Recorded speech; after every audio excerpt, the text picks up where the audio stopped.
TWT2 DKP2 SLT4 is a combination card. It provides interface to connect 2 analog trunk lines, 2 proprietary digital key phones, and 4 single-line telephones. To the SLT ports, you can connect any standard 2-wire analog single-line telephone instrument. The instrument may be a rotary phone, pulse tone switchable push-button phone, cordless phone, or feature phone with or without calling line identification. To the DKP ports, you can connect the proprietary digital key phones, ION, or the PC-based phone IONsoft, or the direct station selection consoles. Seat the card in any of the free slots and secure it with the 3 screws provided.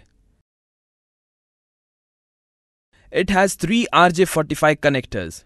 For each connector on the TWT2 DKP2 SLT4, there is a separate cable provided with a RJ45 jack on one end and free twisted cables at the other end. All the 3 cables are bunched together, but each cable is identified by a color mark at the boot edge and the insulation edge of the cable.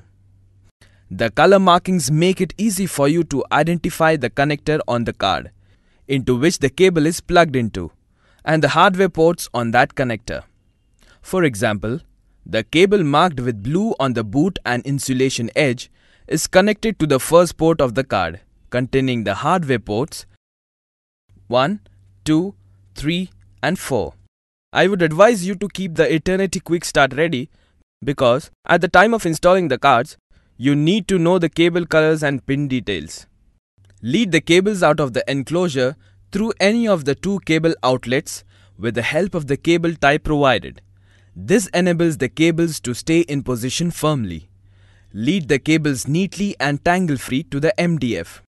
Since the connectors of the cards will not be visible after the cover has been replaced, you are always advised to label the cables appropriately for easy identification. When you have completed installing the card and connected the cables, replace the top cover by sliding it in place. Secure the cover with the 2 screws you removed.